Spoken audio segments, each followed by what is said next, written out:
12वां पारा है। इसके बिल्कुल शुरू में अल्लाह ताला ने फरमाया कि वमा मिन दाबतिन फिल अर्दी इल्ला अलल्लाहि रिज़्कुहा, फरमाया कि नहीं है कोई जानदार जो ज़मीन पर चलता हो और उसका रिज़्क अल्लाह के ज़िम्मे ना हो। फरमाया जो ज़मीन पे चलने वाले हैं, जो आए हैं, रब करीम ने उनके रिज़्क का ज़िम्मा अपने ज़िम्मे रखा हुआ है। और फरमाया उसके क़याम की जगह, यानी उसके बाप की पुश्त या माँ का रहम या ज़मीन पर जहाँ वो ठहरेगा, और सुपुर्दगी की जगह यानी जहाँ उसका मकान या उसकी कब्र बनेगी, अल्लाह ताला उसको भी जानता है, उसका भी रब करीम ने बंदोबस्त किया है। और ये सब कुछ रोशन किताब में मज़कूर है। मज़ीद अल्लाह ताला ने फरमाया कि तख्लीक के कायनात का मकसद इंसान के खैर व शर की आजमाइश है।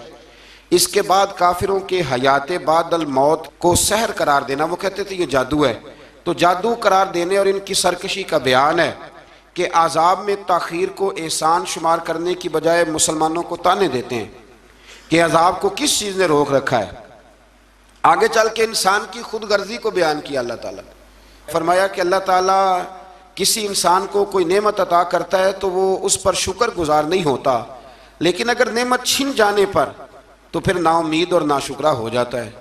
मिली थी तो फिर इसने शुक्र अदा, चली गई तो बड़े शिकवे कर रहा है। इसी तरह अगर मुसीबत के बाद कोई नेमत मिले तो इंसान इतराता है, शेखी भी करता है। अलबत्ता जो हर हाल में साबर शाकर रहे और अमले साले करे तो उनके लिए बख्शिश है और बड़ा अजर है।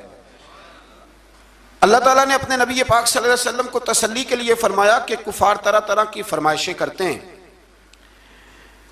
कहते हैं कि आप पर कोई ख़जाना क्यों नाजिल नहीं किया गया, आप और आपके सहाबा गुर्बत में वक्त गुजारते हैं, तो माज़अल्लाह ये वो ताना देते थे कि कोई ख़जाना क्यों नहीं नाजिल किया गया और आपकी ताईद के लिए फरिश्ता क्यों ना उतरा।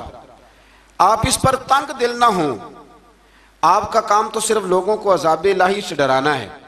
इस सूरत में भी कुरान करीम के कलाम इलाही होने का इनकार करने वालों को चैलेंज दिया गया है कि अपने तमाम हमायतियों को मिला लो और कुरान पाक जैसी 10 सूरतें बना के दिखाओ, लेकिन बना सकते।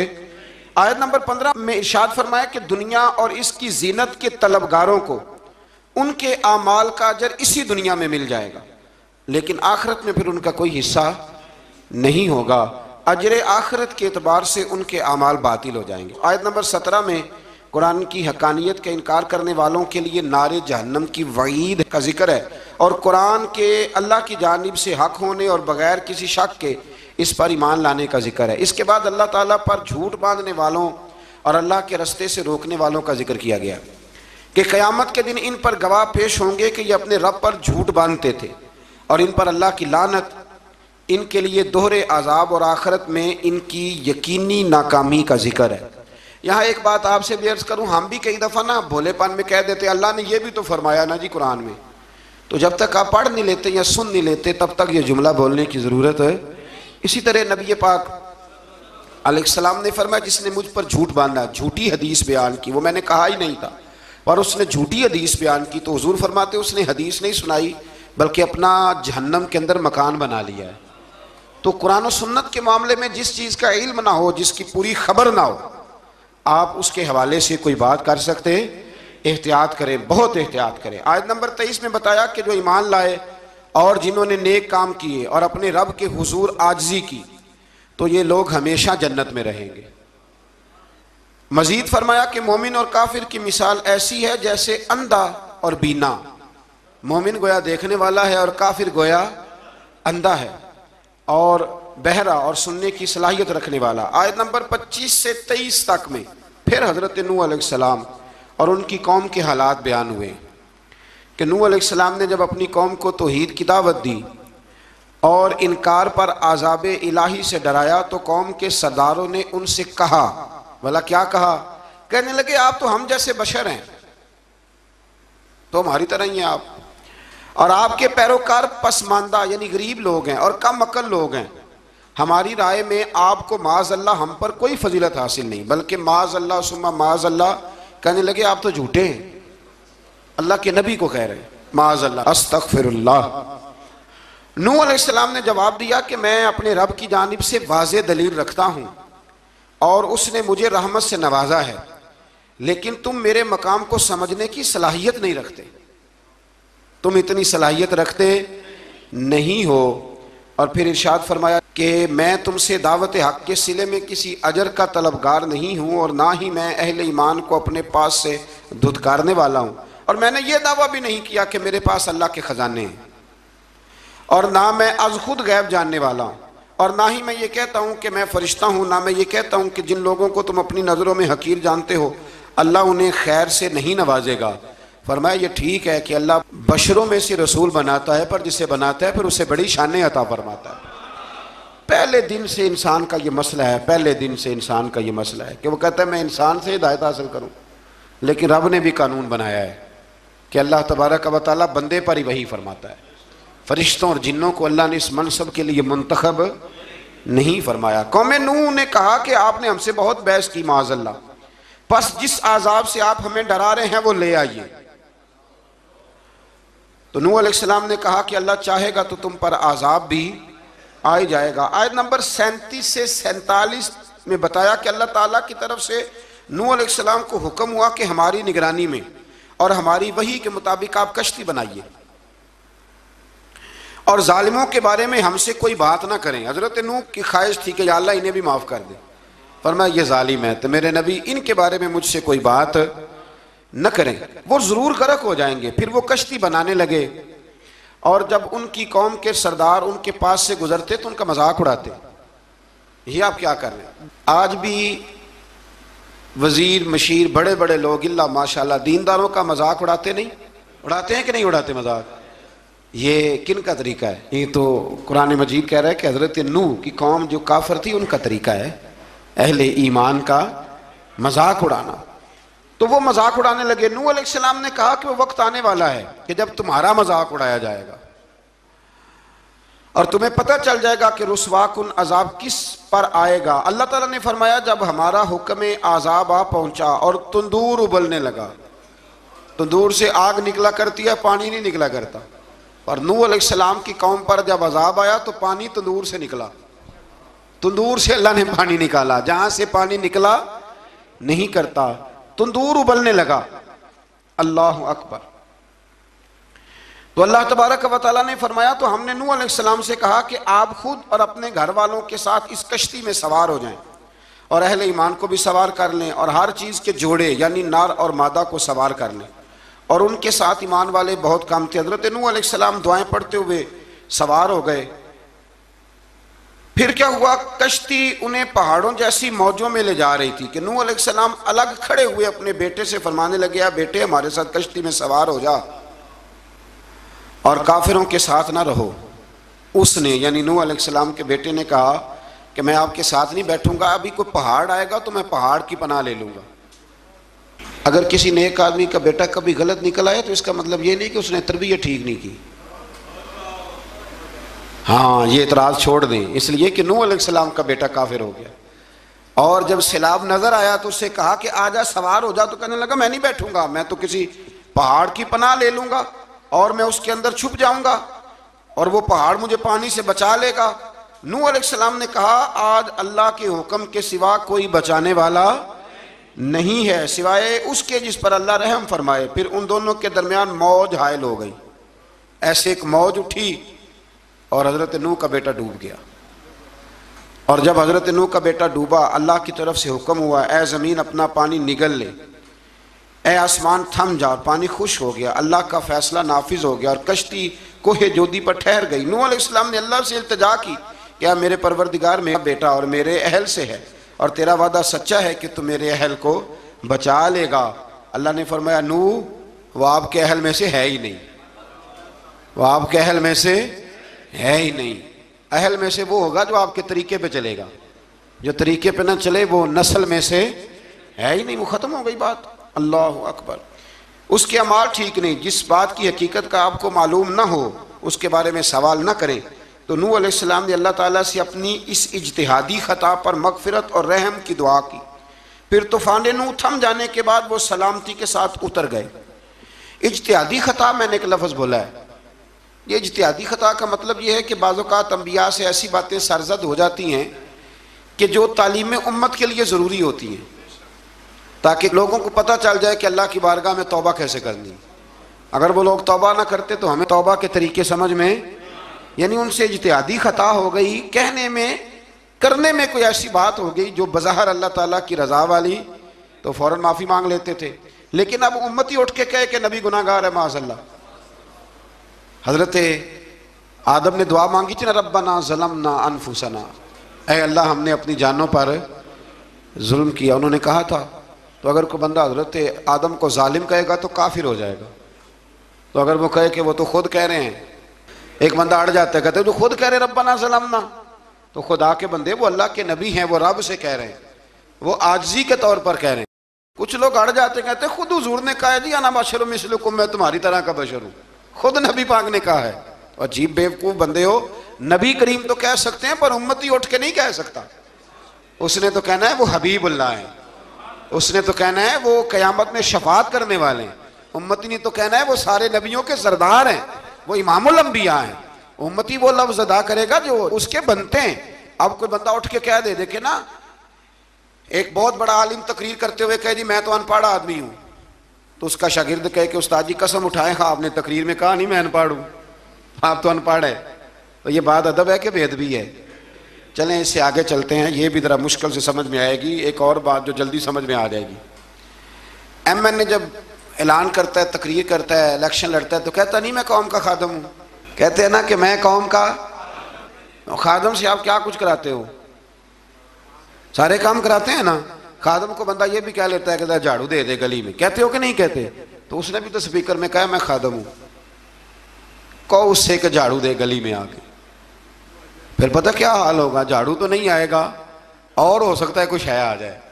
तो इसलिए अब कोई बंदा कहे जी उन्हें खुद कहा है, तो एक कुछ पूरी जमात है लोगों की जो बात को समझती नहीं। कहते खुद कहा मैं बशर हूँ, उन्होंने खुद कहा मैं गैब नहीं जानता, उन्हें खुद कहा मेरे पास खजाना कोई नहीं, उन्होंने खुद कहा मेरे पास कोई शय नहीं। तो इसलिए आप समझें किसी के लफ्ज़ों पर अगर आप गिरा लगा के बैठेंगे तो फिर उससे बेअदबी होगी। तो नूह अलैहिस्सलाम ने अल्लाह से अपनी इज्तिहादी खता की माफ़ी मांगी। अब हज़रत नूह को कोई खताकार कहेगा तो बहुत बड़ा मुजरिम बन जाएगा, इसलिए कि वह अल्लाह के नबी हैं। आयत नंबर 50 में कौम आद का जिक्र है और उनकी तरफ दावत तौहीद देने के लिए अल्लाह ताला ने हज़रत हूद अलैहिस्सलाम को भेजा। हूद अलैहिस्सलाम ने कौम से कहा कि मैं तुमसे किसी चीज़ का अजर तलब नहीं करूँगा, मेरा अजर मेरे अल्लाह के बारगाह में है, पास तुम अपने रब से बख्शिश मांगो, फिर उसकी बारगाह में तौबा करो, अल्लाह ताला तुम पर मूसलाधार बारिश बरसाएगा और तुम्हारी कुव्वत में इजाफा फरमाएगा। कौम आद ने दावत हक को रद्द किया और ईमान न लाए, बल्कि हूद अलैहिस्सलाम पर तंज किया। वो कहने लगे कि हमारे तो माबूदों ने, हमारे बुतों ने माज़अल्लाह आपको पागल बना दिया है, आपको मजनून बना दिया है। उल्टा हज़रत हूद को कहने लगे, इसलिए आप ऐसी बातें करते हैं। हूद अलैहिस्सलाम ने कहा मैं अल्लाह को गवाह बनाता हूँ और तुम भी गवाह रहना कि मैं तुम्हारे शिर्क से बरी हूँ और मैं अल्लाह पर तवक्कुल करता हूँ और मैंने रिसालत का हक अदा कर दिया है। आयत नंबर 58 में अल्लाह ताला ने फरमाया जब हमारे आज़ाब का वक्त आ गया तो हमने अपनी रहमत से हूद और उनके साथ मोमिनों को निजात अता की। कौम आद ने अल्लाह की निशानियाँ और रसूलों को झुटलाया और दुनिया और आखिरत में लानत के हकदार हुए। आयत नंबर 61 में फिर से हज़रत सालेह अलैहिस्सलाम और उनकी कौम समूद के हालात को बयान किया गया।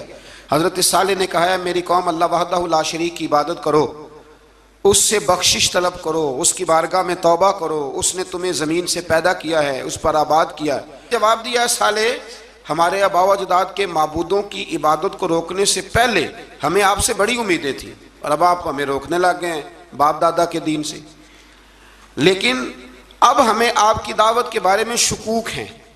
सालेह अलैहिस्सलाम ने अपनी कौम से कहा कि ये अल्लाह की ऊँटनी है और ये तुम्हारे लिए निशानी है, इसे चरने के लिए आज़ाद छोड़ दो और इसे तकलीफ ना देना।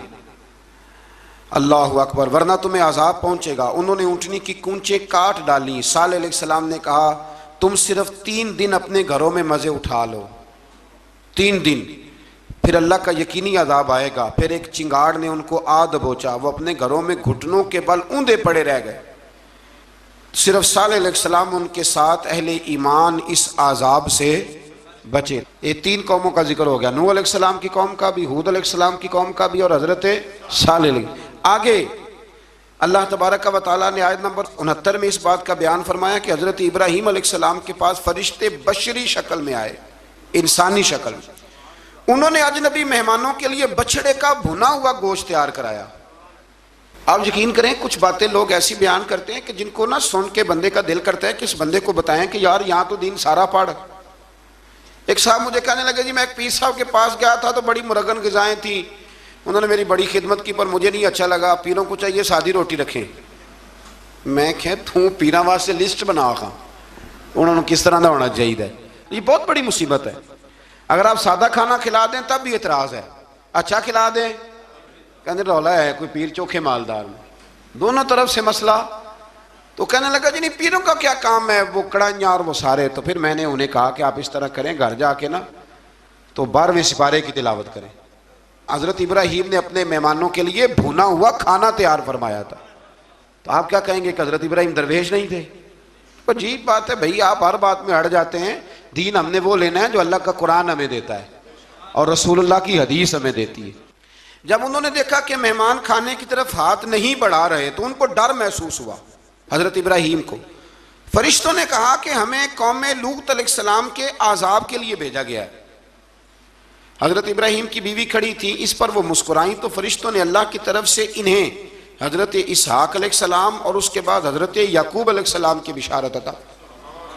इसहाक अलैहिस्सलाम हज़रत इब्राहीम के बेटे हैं और याकूब अलैहिस्सलाम पोते हैं, और याकूब अलैहिस्सलाम के बेटे यूसुफ अलैहिस्सलाम।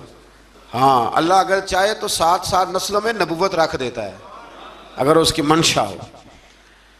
तो हज़रत याकूब की बिशारत दी। उन्होंने हैरत से कहा कि हम दोनों मियाँ बीवी तो बूढ़े हैं, इस उम्र में औलाद कैसे होगी? तो फरिश्तों ने जवाब दिया, ए इब्राहीम के घर वालों, तुम पर अल्लाह की रहमतें और बरकतें हों, अल्लाह की कुदरत पर तुम्हें क्यों ताज्जुब है? अल्लाह फरमाता है कि बेटे की बिशारत सुनकर इब्राहीम का खौफ दूर हो गया और फिर वो कौम लूत के बारे में गुफ्तगू करने लगे। इब्राहीम बहुत बुर्दबार, अल्लाह से आहोजारी करने वाले और उसकी तरफ रुजू करने वाले थे। अल्लाह ताला ने हज़रत इब्राहीम अलैहिस्सलाम को फरमाया, ए इब्राहीम, इस गुजारिश से आप गुरेजा रहें, इसका यकीनी फैसला हो चुका है और इन पर ना टलने वाला अजाब नाजिल हो के रहेगा। वो क्या गुनाह करते थे? लूत अलैहिस्सलाम की कौम को मैंने बताया था, मर्द मर्दों से बदफेली करते। तो हज़रत इब्राहीम ने भी अर्ज़ की, बार बार गुजारिश की, बहस की कि अल्लाह मेहरबानी फरमा उनका अजाब। आप देखें नबियों के हौसले कितने बड़े हैं। कौमें तंग करती हैं और तरह तरह की बातें करती हैं और पैगंबर फिर भी कहते हैं या अल्लाह मेहरबानी फरमा, ऐ अल्लाह इनसे अजाब।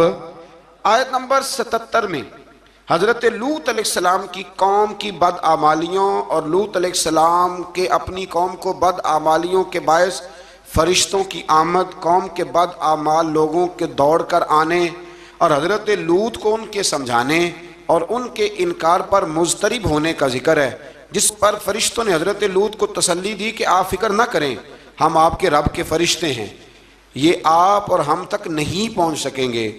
आप रात के आखिरी हिस्से में कौम की तरफ तवज्जो किए बगैर हिजरत फरमा लें, इसलिए कि सुबह के वक्त इन पर आज़ाब आएगा। जब अल्लाह का अज़ाब आया तो उसने बस्ती के ऊपर के हिस्से को नीचे कर दिया और कौम लूत के ऊपर अल्लाह की तरफ से लगातार निशान ज़दा पत्थर बरसाए गए, लगातार पत्थर आए। आयत नंबर 84 में अल्लाह ताला ने हज़रत शुएब अलैहिस्सलाम और उनकी कौम का जिक्र फरमाया है और उनके जराइम को बयान किया गया है। वो नाप तोल में कमी करते थे, दूसरों को चीज़ें कम तोल कर देते थे। अल्लाह ताला ने उनसे फरमाया कि फसाद फिल अर्द से बाज आओ और अपने से पहले सरकश उम्मतों का अंजाम देख लो।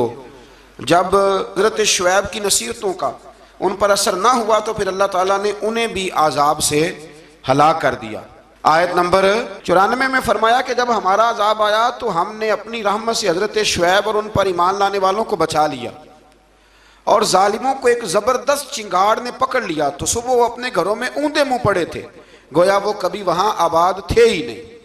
आयत नंबर 96 में हज़रत मूसा अलैहिस्सलाम को अता किए जाने वाले 9 मौजज़ात का जिक्र है। फिर फ़िरौन और उसके पैरोकारों के बातिल रवश के बायस उनकी हलाकत का भी जिक्र फरमाया और दुनिया और आखिरत में उन्हें मलऊन यानी लानती करार दिया। जिन बस्तियों को अल्लाह ताला ने हलाक किया उनमें से बाज़ के आसार मौजूद हैं और बाज़ के आसार तक मादूम हो चुके। उनमें से हर बस्ती वाले अपने जुल्म के बायस ही हलाक हुए। अल्लाह ताला किसी पर जुल्म नहीं फरमाता। लोग खुद अपनी जानों पर जुल्म करते हैं। जो शख्स आज़ाब आखिरत से डरता है उसके लिए इसमें निशानियाँ मौजूद हैं। आयत नंबर 106 से अल्लाह ताला ने अंजाम के एतबार से लोगों की 2 किस्में बयान की। दो किस्में। फरमाया एक हैं सादतमंद लोग और दूसरे हैं बदबख्त। फरमाया बदबख्तों का ठिकाना जहन्नम है जिसमें वो हमेशा रहेंगे, और नेक बख्तों का ठिकाना जन्नत है, वो हमेशा उसी में रहेंगे, और उनके लिए अल्लाह की तरफ से ना ख़त्म होने वाली अताएं। आयत नंबर 110 में हुजूर सल्लल्लाहु अलैहि वसल्लम को तसल्ली दी गई कि जिस तरह ये लोग कुरान के बारे में इख्तलाफ करते हैं, इसी तरह कौम मूसा ने तौरात के बारे में भी इख्तलाफ किया था और अल्लाह ने इनके अमाल का पूरा पूरा बदला इन्हें दिया। आयत नंबर 112 से सरकशी को छोड़कर अहकामात दीन पर इस्तकामत इख्तियार करने और जालिमों के साथ मेल जोल रखने से बचने का हुक्म दिया गया है, और फरमाया कि जालिमों से मेल जोल का अंजाम दोज़ख की आग है। हम लोग ना शिकवा करते हैं, किसी हुकूमत को बने हुए 6 महीने गुजरते हैं तो शिकवा शुरू हो जाता है, हालांकि वो खुद तो नहीं ना बनते, उनको कोई बनाने वाला है। तो जालिम का जो मददगार होता है वो भी जालिम होता है, इसलिए एहतियात करें। और ये सिर्फ सियासतदानों की बात नहीं, दुनिया के हर मामले में आप गौर करें कि आप किसी जालिम के मददगार तो नहीं। अल्लाह ताला हमें हक पर इस्तकामत अता फरमाए। आयत नंबर 114 में दिन के दोनों तरफों में और इब्तदाई रात के कुछ हिस्से में अल्लाह ताला ने नमाज कायम करने का हुक्म दिया है। रात के कुछ हिस्से में भी नमाज पढ़नी चाहिए, और यह भी बताया कि बेशक नेकियां गुनाहों को मिटा देती हैं और ये नसीहत कबूल करने वालों के लिए नसीहत है। आयत नंबर 120 में अल्लाह ताला ने फरमाया कि हम आप सल्लल्लाहु अलैहि वसल्लम को रसूलों की तमाम खबरें आपके दिल की तस्कीन और तक़वियत के लिए बयान करते हैं, और इनमें मोमिनों के लिए नसीहत और इबरत है कि इन सारी बातों से इबरत पकड़ लो। बच्चा सिर्फ वही जो अल्लाह के नबियों के तरीके पे चला और नबियों के साथ रहा, बाकी बच सके नहीं। अल्लाह ताला की तरफ से तौहीद और रिसालत और वक़ूए क़यामत के दलाइल भी हैं। आयत नंबर 123 में फरमाया कि आसमानों और ज़मीनों में सब गैब अल्लाह ही के साथ मुख्तस हैं और हर काम उसी की तरफ लौटाया जाता है। आप उसी की इबादत कीजिए, उसी पर तवक्कुल कीजिए, और आपका रब लोगों के आमाल से गाफिल नहीं है। इसी बारे में ना आगे सूरज यूसुफ शुरू हो रही है। इसको अल्लाह ताला ने कहा है कि ये बड़ा प्यारा किस्सा है, अहसनुल क़सस का, किस्सों में सोना किस्सा। तो ये कुछ 12वें पारे में और कुछ 13वें पारे में है। मैंने ये इरादा किया है कि ये एक ही दिन पूरी बयान की जाए, वो आधा आधा मामला हो जाएगा ना, तो कुछ थोड़ा सा ना रब्त, मैं चाहता हूँ कि कुरान में तो रब्त है, लेकिन हम जब बयान करेंगे तो शायद हमारी गुफ्तगू में रब्त, ये अहसनुल क़सस है और इतनी शानदार इसके अंदर बातें। और कोई इंसान अगर मुकम्मल होना चाहे तो हज़रत यूसुफ अलैहिस्सलाम के किस्से को पढ़े, और कोई शख्स अगर सही मानों में खुदा के फजल से आगे बढ़ना चाहे तो उसके लिए ये बहुत बड़ी इबरत है। अल्लाह ताला तौफीक अता फरमाए।